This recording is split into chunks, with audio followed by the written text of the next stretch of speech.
ایک روز شوہر نے پرسکون ماحول میں اپنی بیوی سے کہا، بہت دن گزر گئے ہیں، میں نے اپنے گھر والوں، بہن بھائیوں اور ان کے بچوں سے ملاقات نہیں کی ہے۔ میں ان سب کو گھر پر جمع ہونے کی دعوت دے رہا ہوں، اس لیے براہ مہربانی تم کل دوپہر اچھا سا کھانا تیار کر لینا۔ بیوی نے گول مول انداز سے کہا، انشاءاللہ خیر کا معاملہ ہوگا۔ شوہر بولا، تو پھر میں اپنے گھر والوں کو دعوت دے دوں گا۔ اگلی صبح شوہر اپنے کام پر چلا گیا اور دوپہر 1 بجے گھر واپس آیا۔ اس نے بیوی سے پوچھا، کیا تم نے کھانا تیار کر لیا؟ میرے گھر والے 1 گھنٹے بعد آ جائیں گے۔ بیوی نے کہا، نہیں، میں نے ابھی نہیں پکایا، کیونکہ تمہارے گھر والے کوئی انجان لوگ تو نہیں ہیں، لہٰذا جو کچھ گھر میں موجود ہے وہی کھا لیں گے۔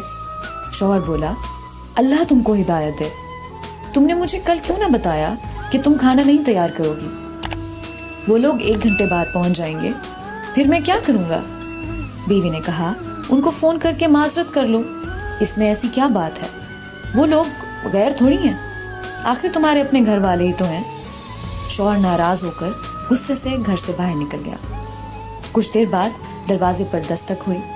بیوی نے دروازہ کھولا تو یہ دیکھ کر حیران رہ گئی کہ اس کے اپنے گھر والے ہیں، بہن بھائی اور ان کے بچے گھر میں داخل ہو رہے ہیں۔ بیوی کے باپ نے پوچھا، تمہارا شوہر کہاں ہے؟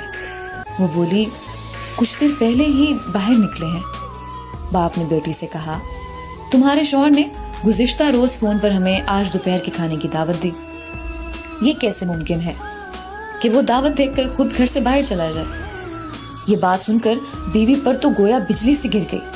اس نے پریشانی کے عالم میں ہاتھ ملنے شروع کر دیے، کیونکہ گھر میں موجود کھانا اس کے اپنے گھر والوں کے لیے کسی طور لائق نہ تھا، البتہ یقیناً اس کے شوہر کے گھر والوں کے لیے لائق تھا۔ اس نے اپنے شوہر کو فون کیا اور پوچھا، تم نے مجھے بتایا کیوں نہیں کہ دوپہر کے کھانے پر میرے گھر والوں کو دعوت دی ہے؟ شوہر بولا، میرے گھر والے ہوں یا تمہارے گھر والے، فرق کیا پڑتا ہے؟ بیوی نے کہا، میں منت کر رہی ہوں کہ باہر سے کھانے کے لیے کوئی تیار چیز لے کر آ جاؤ، گھر میں کچھ نہیں ہے۔ شوہر بولا، میں اس وقت گھر سے کافی دور ہوں، اور ویسے بھی یہ تمہارے گھر والے ہی تو ہیں، کوئی غیر انجان تھوڑی ہیں، ان کو گھر میں موجود کھانا ہی کھلا دو، جیسا کہ تم میرے گھر والوں کو کھلانا چاہ رہی تھی، تاکہ یہ تمہارے لیے ایک سبق بن جائے جس کے ذریعے تم میرے گھر والوں کا احترام سیکھ لو۔ دوستو، لوگوں کے ساتھ ویسا ہی معاملہ کرو جیسا تم خود ان کی طرف سے اپنے ساتھ معاملہ پسند کرتے ہو۔